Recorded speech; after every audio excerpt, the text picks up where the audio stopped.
Alright, Dobry user. Some more thoughts about Wisconsin. This is a follow-up to my Wisconsin Injustice video I did earlier this week. I'm trying not to wear out this new Kodak video camera, but this issue is important enough to reemphasize certain things about where labor and progressive people stand in this country right now, and exactly what is being done to us, exactly what's at stake. There used to be in downtown Natchitoches, Louisiana, a bronze statue of an old black man, his hat tipped at passers-by on Front Street, known as Uncle Jack. Uncle Jack was supposedly a sculptured homage to the role of blacks in building the state of Louisiana. The original inscription on its base read, "Dedicated to the arduous and faithful services of the good darkies of Louisiana."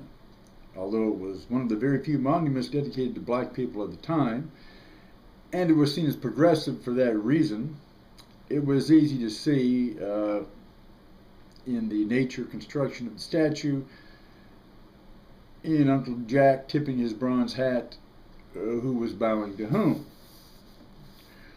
In 1968, after protests and vandalism, the statue was removed from downtown Natchitoches and placed in a museum where its merits or lack thereof were debated by scholars and tourists.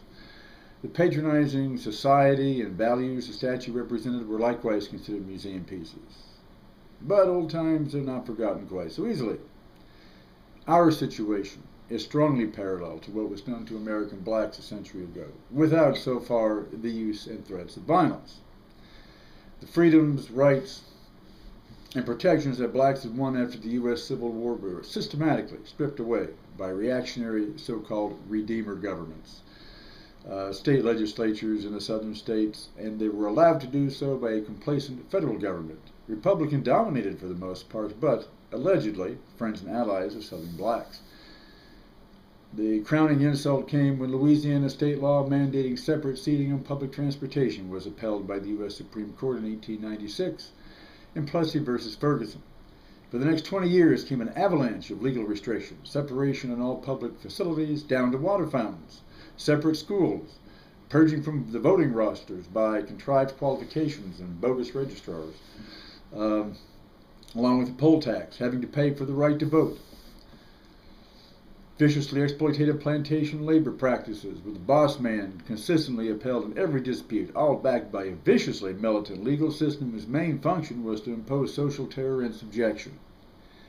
Now, as I stated, the violent aspects of disfranchisement have not yet been visited on labor as yet, but the past generation has seen an assault every bit as vicious on the rights of American working people. The steel collective bargaining rights in Wisconsin is cut from the same disenfranchising pattern of class subjection and the destruction of democracy as practiced over a century ago in Louisiana.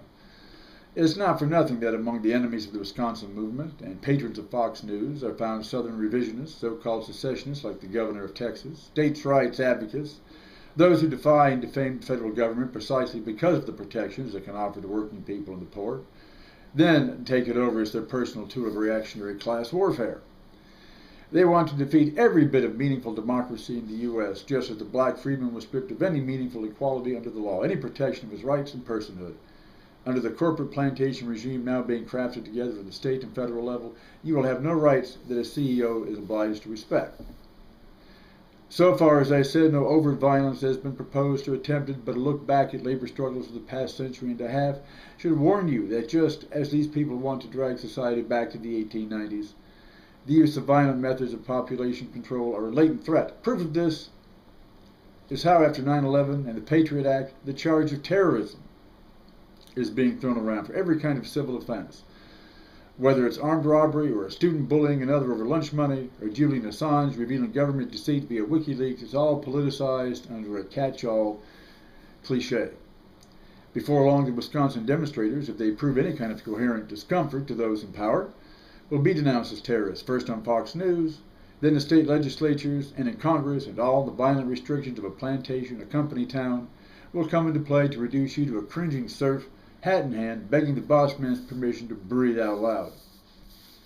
And then someday, Maybe some kind CEO will, out of nostalgia for his youth in the early 21st century in Wisconsin, commission a statue of a school teacher, tipping his or her sculpted cap to chuckling tourists, dedicated to the arduous and faithful service of public employees in building the state of Wisconsin.